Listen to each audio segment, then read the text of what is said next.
Elon Musk answered for what he's doing right now in government, just destroying it from the top down, like closing organizations he has no right to close, like US aid and things.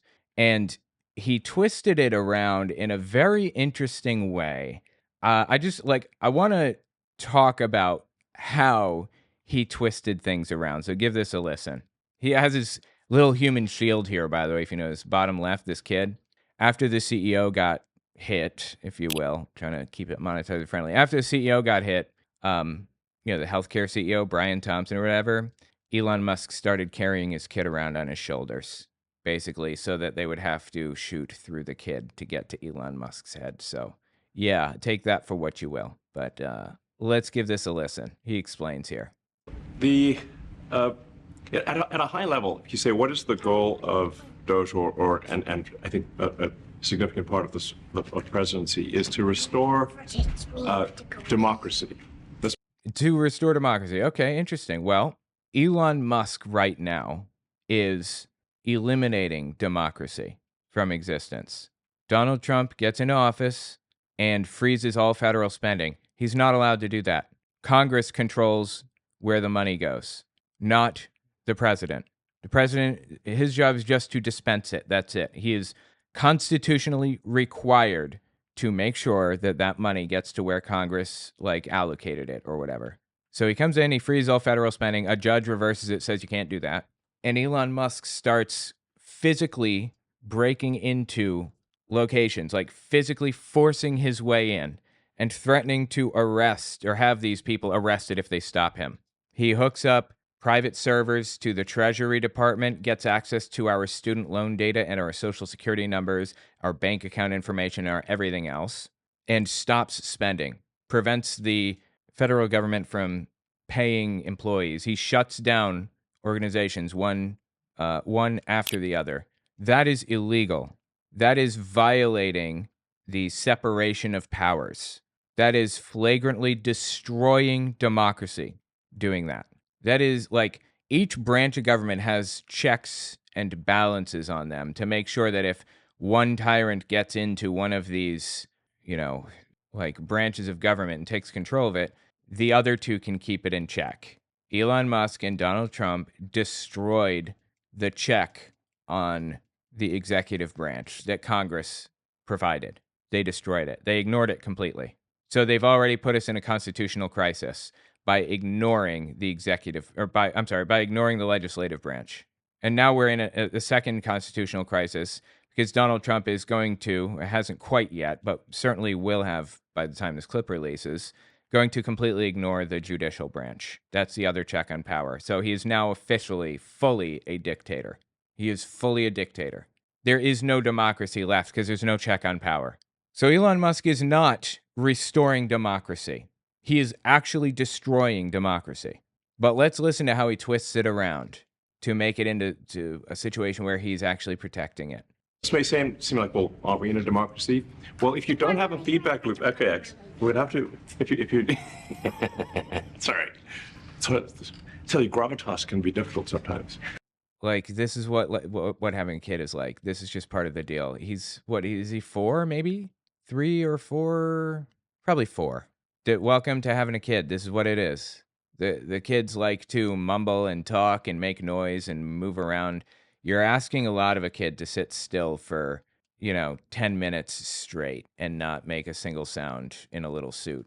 I know that you're asking a lot because I had to do it when I was a little Jehovah's Witness.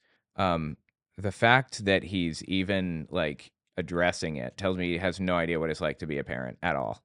Additionally, why is the kid even up there in the first place? Why did he bring the kid? If you're going to be frustrated by what the kid does, don't bring the kid up there. He's bringing the kid up there because he wants to use him as a human shield and seem more relatable, in my opinion.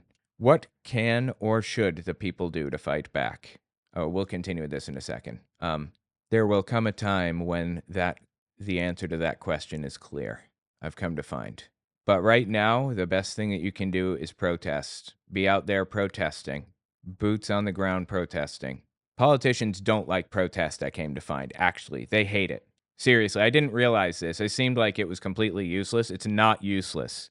They don't like protests. You know why? If for no other reason than because a certain percentage of the country, say 30% maybe, I don't know, some percent of the country pays attention to politics very closely. That's us. And that's MAGA. They pay attention too, even though they're paying attention to like misinformation. But like 70% don't. They're just the grandmas that are going to school every day, going to work every day, picking up their kids or whatever's, going to churches and stuff. That's all they're doing. But suddenly and seemingly out of nowhere, there's a group of people blocking their way to get to the school and waving signs around that say we've lost our democracy and stuff. Now they're being exposed to information that they were unaware of and that they would have not had like any access to otherwise. Now, for the first time, they're finding out that like something is going on. Somebody is doing something that they shouldn't be doing. Protest brings attention to situations like you wouldn't believe in ways that you would never expect. And politicians don't like it. They like things to be quiet. They like to do things behind the scenes, especially Project 2025. When Project 2025 blew up, they went on a media tour to downplay how important it was. They don't want attention drawn to what they're doing. So the best thing you can do is protest, physically, in person, protest. Go into spaces where people may not otherwise hear that message, like on Facebook, random Facebook groups or whatever, talk about what's happening right now. I know it's annoying when Trumpists do it. Go into like your town's Facebook page and start talking about like immigrants or something. It's annoying when Trumpists get into these Facebook pages and start like spreading political stuff, but that's what you have to do. That's why the Trumpists are so powerful, because they are shoving politics into places where they weren't previously and drawing attention to things. That's what we need to do. Beyond protest, it will be clear what we have to do beyond protest if or when that time comes. Like there will be like, if there's going to be a civil war, we'll all know about it, is my point, basically. So anyway, yeah, that's my advice right now. And I'm doing my best spreading information and awareness and setting stuff straight and making sure that like they can't like blatantly fabricate bullshit without any pushback, that kind of deal. We all trying to do our part here. So, and don't let it get you down. Do not let it get you down. Don't let them make you feel defeated. When you feel defeated, you're less likely to get out there and protest and try to do something about it. And that is what they want. They being Elon Musk and Donald Trump, the people that are like really causing problems like this. So get out there and protest. That's what you can do. That's what you should be doing. All right, let's keep listening. If there's not a good feedback loop from the people to the government, and if you have rule of the bureaucrat, or if the bureaucracy is in charge, and let me explain what's actually happening as he leads into this. We have a system of governance where the U.S. Treasury, it just has normal employees there whose job it is to like process payments, send them from like, they have the bank, like they get the money from the tax coffers or whatever, and their job is to send that money to U.S. aid, send that money to Congress to like refurbish the floor of the house or whatever. That's what it's for, to pay the congressmen and things. And Elon Musk, like they're just normal people. They don't need to be politicized or whatever. Elon Musk is going in and preventing those payments from processing against the law, not legally allowed to do that. That is what's happening right now. That is what Elon Musk is really doing. But he's going to completely rewrite that and distort it and twist it into something completely different. Then what meaning does democracy actually have? If the people cannot vote and have their will be decided by their elected representatives in the form of the president and the Senate and the House, then we don't live in a democracy. Well, we have. What are you talking about? We've always had that. We live in a bureaucracy. So it's incredibly important that we close that feedback loop, we fix that feedback loop, and that the public's elected representatives, the president, the House, and the Senate, decide what happens, as opposed to a large unelected bureaucracy. The large unelected bureaucracy are just there to process payments, to make sure that things get to where they're supposed to go, to make sure that like laws that are broken are just being prosecuted and that's it. They're not, going out of their way to do some crazy shit. They're not like political appointees that are trying to like stop Donald Trump from whatever. They're just there. They took an oath to the Constitution and they're following that oath, and that's it. Politicizing the bureaucratic state is the first step to democracy, including in Germany. This happened in Germany too. They replaced regular people with political appointees. They replaced people in positions of authority with people that were loyal to Hitler. Orban did this. Kim Jong-un did this. Or Kim Il-sung, I suppose. The grandfather probably did this, before like Kim Jong-il had control or anything. The point is that this is like part of the process. You want to become a dictator, this is step one. And Elon Musk is like framing it as just taking back your democracy when it is literally the exact opposite of taking back your democracy. It is destroying the democracy to have just normal workers become politicized and refuse to do their jobs because it doesn't benefit Donald Trump specifically. I mean, like really think about how he is twisting this around, how warped this is. He knows. He can't possibly not know he's lying here. And Hellbound Hillbilly aptly points out that he's talking about elected officials. He was not elected. Elon Musk wasn't. He didn't go through any kind of electoral process at all. Why is he up here behind the Resolute desk in the Oval Office giving us this speech? Why is he here? Anyway, he's a complete scumbag, disgusting piece of trash, and he knows he's lying here. He can't not know that. This is not to say that there aren't some good. There are good people who are in the federal bureaucracy, but you can't have an autonomous federal bureaucracy. Why not? Why can't you have a federal bureaucracy who's just there to process payments, to do their job, that's it, and then go home at the end of the day?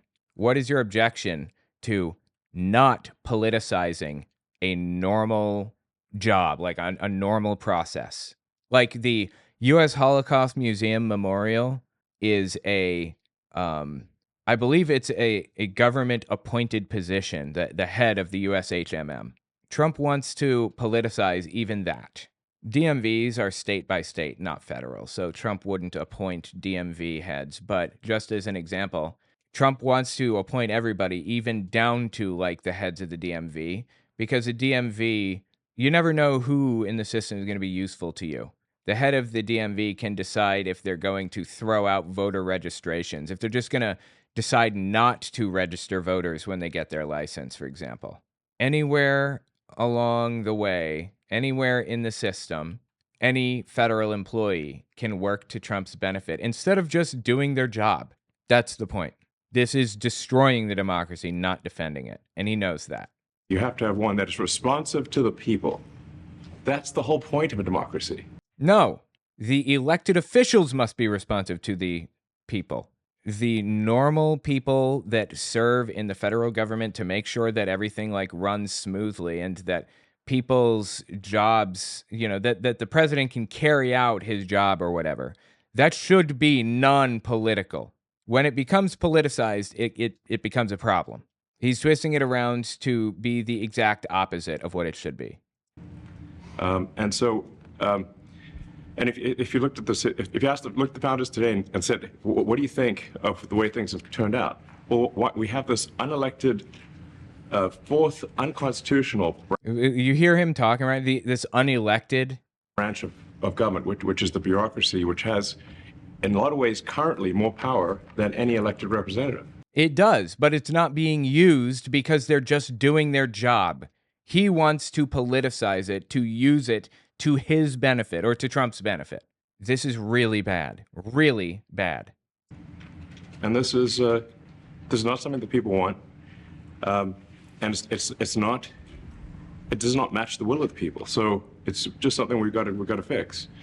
It does match the will of the people. They're just doing their job. That's it. That's all they're doing. And he has expertly twisted this around to be this group of people is like lying and cheating and stealing and shit. God, dude, it's crazy. And they've also got to address the deficit. So we've got a $2 trillion deficit, And if we don't do something about this deficit, the country's going bankrupt. Okay, no, that's factually incorrect. A lot of people confuse the deficit and the debt.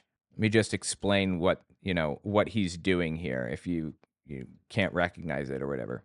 The deficit is the amount of money that the government is spending at like in any one moment, like from a month to month basis or like on a yearly basis. They're spending this much money. Like Obama's deficit, I think it was 500 billion. Wait, was the deficit?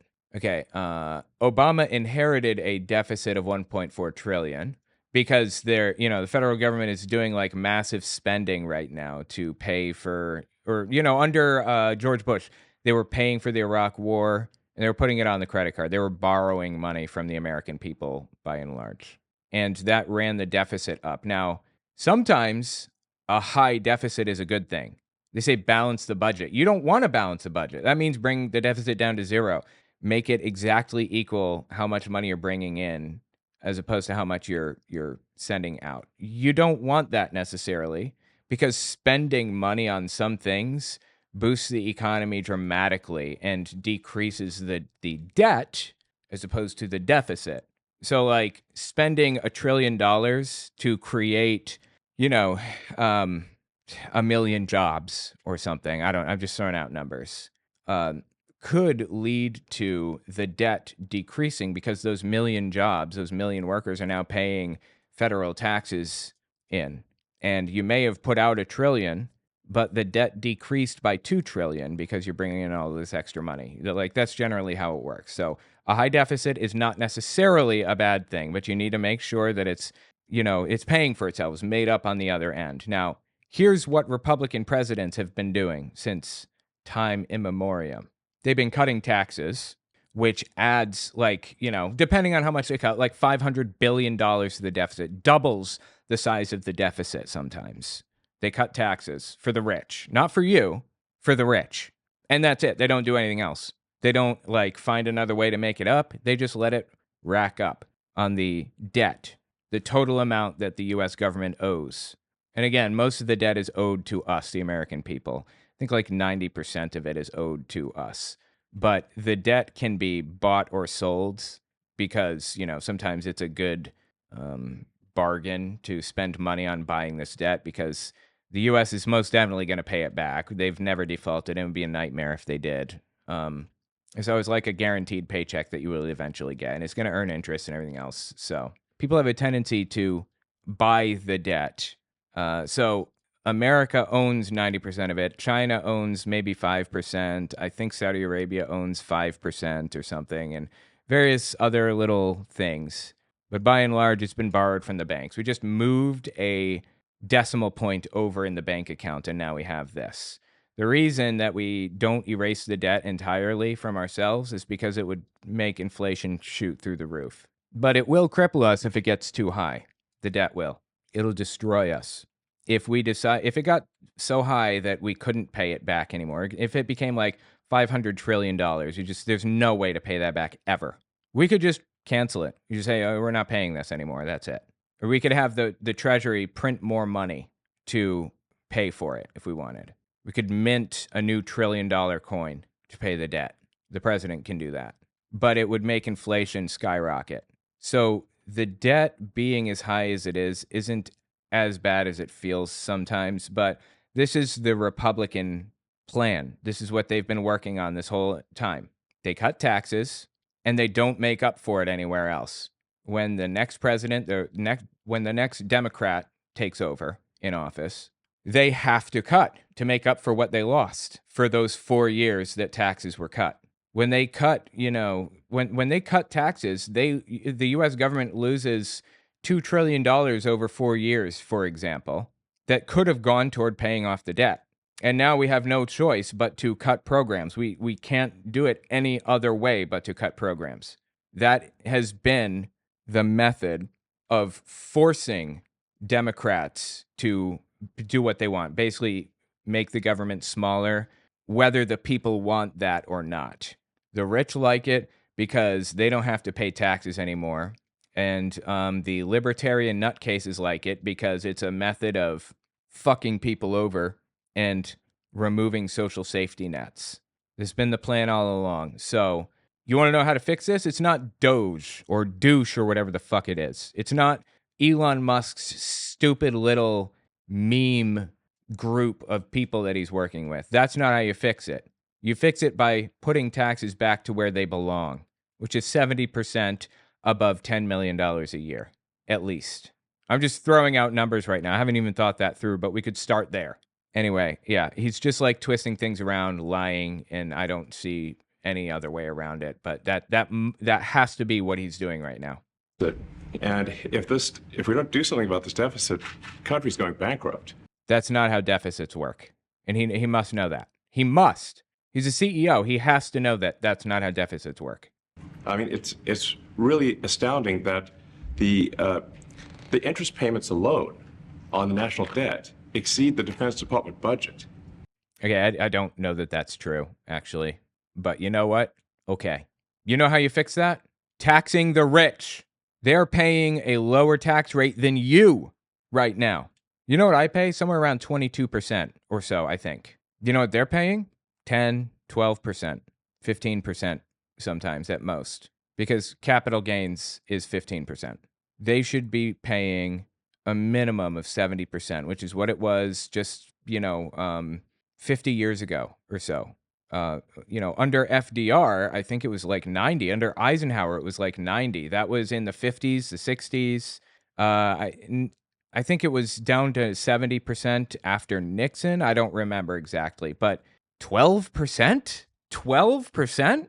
How did we get here?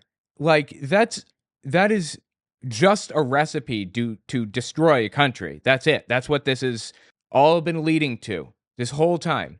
They've been cutting taxes to the absolute bone intentionally so that the country would have no choice but to destroy social safety nets. Which is shocking, because we spend a lot of money on defense. But and if that just keeps going, we're essentially going to bankrupt the country. So what I really want to say is, like, it's not optional for us to reduce the federal expenses. It's essential. No, it's essential for us to increase revenue by raising taxes. It's essential for America to remain solvent as a country, and it's essential for America to have the resources necessary to provide things to its citizens and not simply be servicing vast amounts of debt. I mean, you seeing how he's twisting this around to blame everybody but himself, right? Elon Musk should be paying taxes, like way, way more than he is right now. And instead, he's blaming you for taking Social Security payments. He's blaming you for using Medicaid because you have no other health insurance plan because you're fucking poor, because all the money is in his pocket. He's blaming you. This is a tale as old as time. The rich have always blamed the poor for their problems when it's the rich that are the problem. It has always been the rich that have taken advantage of people, lied to them, twisted things around, blamed shit on them, and they've always had the upper hand because they had more money. They could pay for media outlets to propagandize on their behalf and everything else. And what do we have? We have labor unions at best, and we don't have those anymore. You know why? Because Elon Musk is destroying them. This is how we get a violent revolution. I'm not saying I want that. I don't. I do not want that. Do whatever it took to not have that.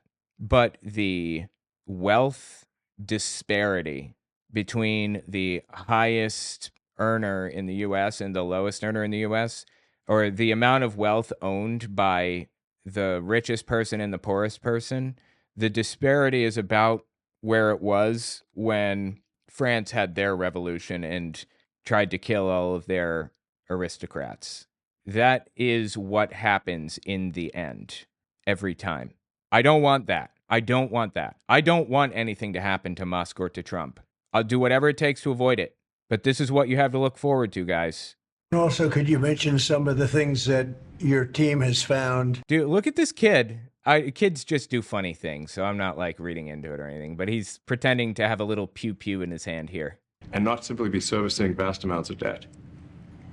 And also, could you mention some of the things that your team has found, some of the crazy numbers, including the woman that walked away with about 30 million. That's a lie. This is another part of the kind of the plan, I guess you will, that Elon Musk has been working on. Get into the Treasury Department, get all the information, social security numbers, student loans, bank accounts, and then lie about what you found. Lie and present no evidence. Propagandize, just make shit up. The fire hose of falsehoods is what this is called. Also the Gish Gallop, kind of a combination of the two. Just claim that Biden was sending $50 million worth of condoms to Hamas. Just fictitious trash. Not true in any way, shape, or form.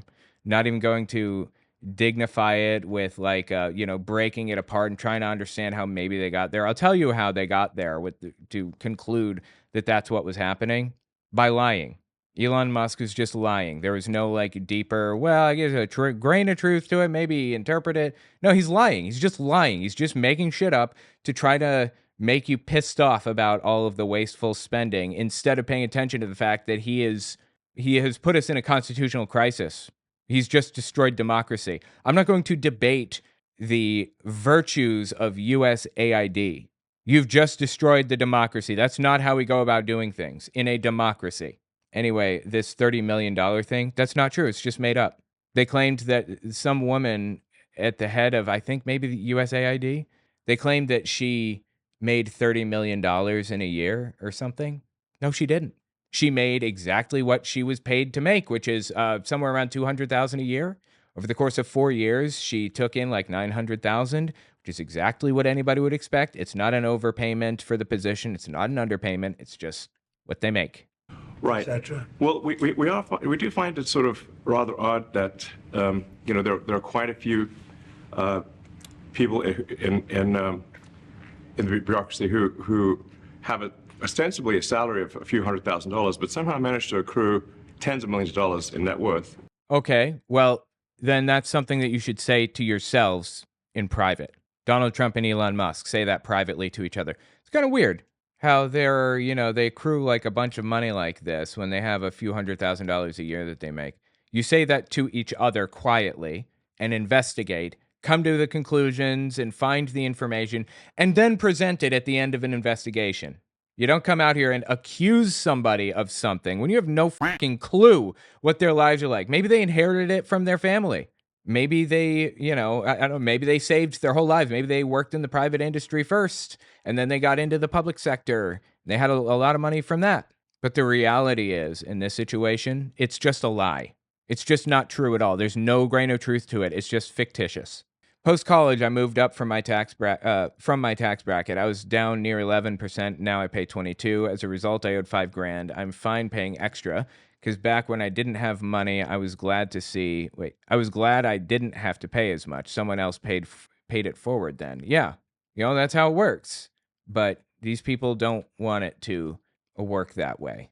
And there are all kinds of special, what's the word I'm looking for? There's special incentives and special privileges and shit that these filthy rich pieces of shit have.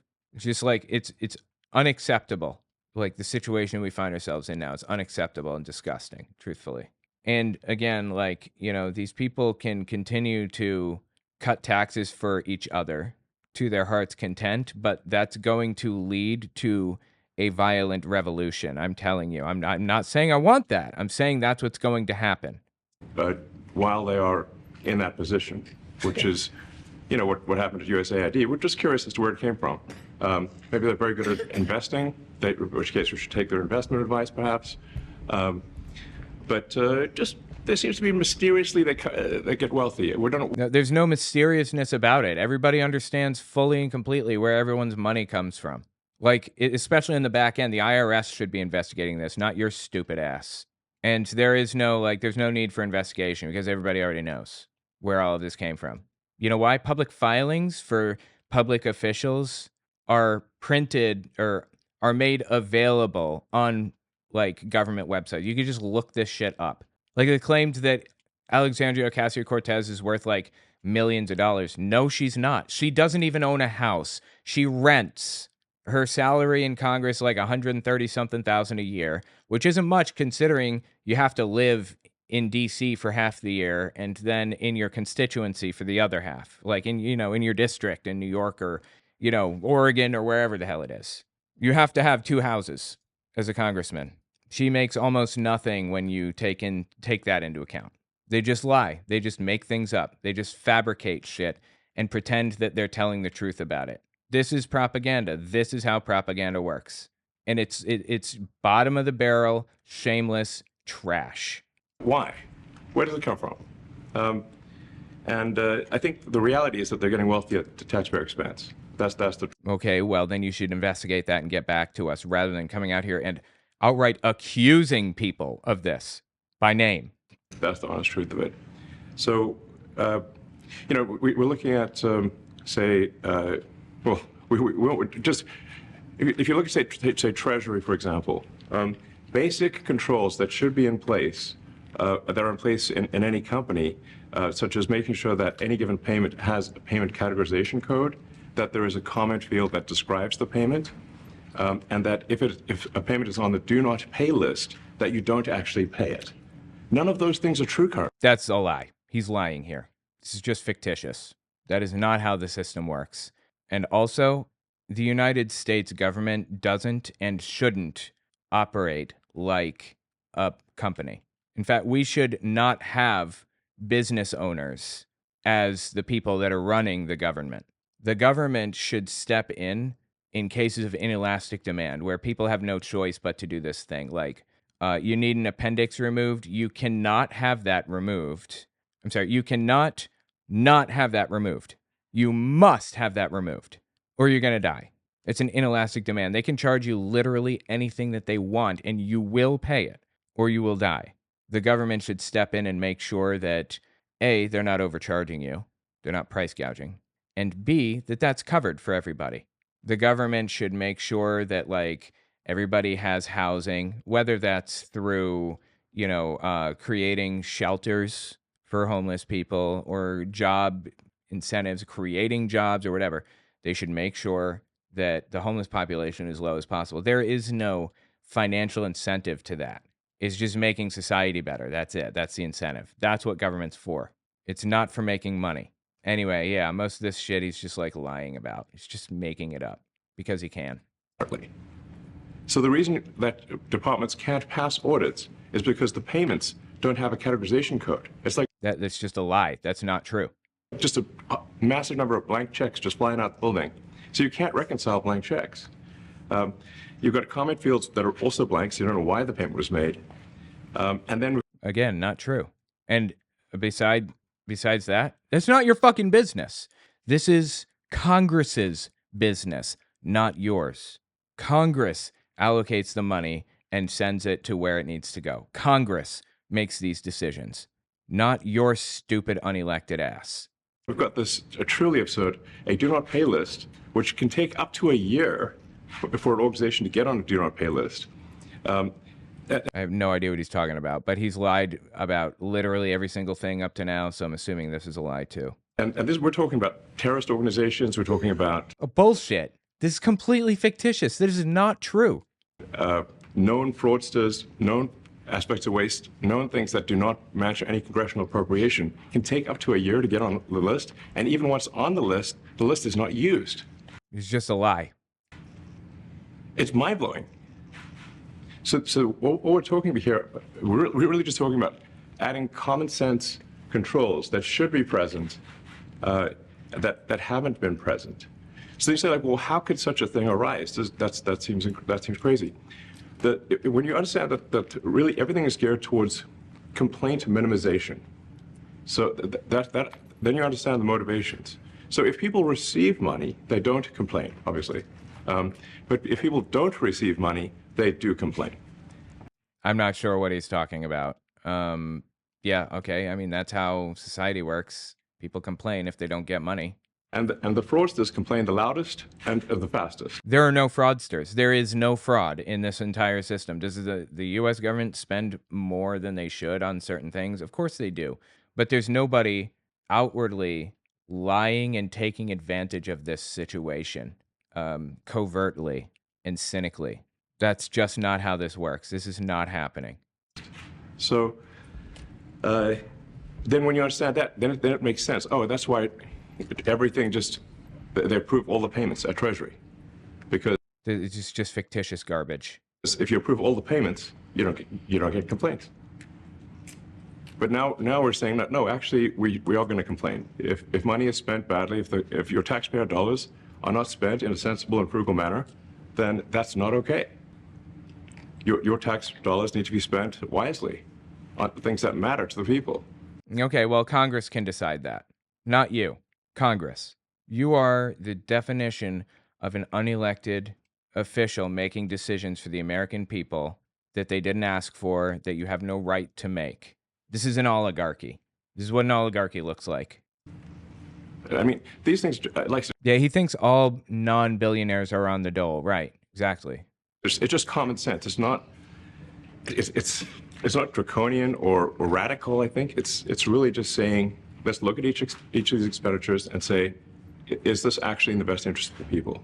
Yeah, Redmond Barry says, the people's representatives have approved these expenditures, dipshit. This isn't unelected officials making, decisions that the constituents don't want. These are decisions made by these are decisions made by elected representatives on behalf of the constituents. So this isn't like, unwanted stuff. And you know what else? He got rid of the, oh my God, what's the CFPB, the Consumer Financial Protection Bureau. He got rid of that. What reason would he have? What reason would anybody have for not liking the CFPB? There is no reason to have a problem with the CFPB. It gets so much money back for the American people every year. It is a massively helpful organization. The only people that don't like the CFPB are people like Elon Musk, are billionaires, are, company owners. That's it. And I feel like there's got to be a line drawn somewhere. Like, he can't get away with doing certain things, but here we sit on the other side. And, on a completely unrelated note, disconnected from anything, I just want to make sure we're clear. I'm not talking about anything specific. I feel like my position on pacifism has always been like, I am a pacifist. I'm very pro-pacifist. I don't believe in violence under any circumstances. Forever ago, there was like this thing going around, this question, should you punch Nazis in the face, right? And my answer was no, absolutely not. You should not be punching anybody. We don't want to live in a world where political violence is the answer to a question, ever. Because if we do that, Trump supporters will feel like they have a right to do it too. And I feel like my position on that is like changing a little bit. I don't believe in political violence. Even today, I don't. But it's testing it to the limits to see what's happening right now. And at a certain point, like it feels like it's self-defense. That you're just like, you're protecting yourself to like make these people who are making you live in fear, to make them live in fear. Again, don't feel that way right now. Just saying, it's testing the limits. And if it is, it's approved. If it's not, we should think about it. So, there's crazy things like just cursory examination of Social Security, and we've got people in there that are 150 years old. Now, do you know? That's not true. That's a lie. People are receiving Social Security that are 150 years old. No, they aren't. Anyone is 150? I don't. Okay. They should be on the Guinness Book of World Records. They're missing out. It's not true. That's just a lie. He's just lying. So, that's a case where, like, I think they're probably dead. It's my guess. So they're going to be cutting people off of Social Security if they think that they don't deserve it anymore, I guess, is what he's saying. That's what I'm hearing. He's going through the list of people that receive Social Security and deciding which people to cut. This is illegal. This is a constitutional crisis. He is not allowed to do this. This is a dictatorship now run by Elon Musk. Literally the worst person it could possibly be, just about. Or they should be very famous, one of the two.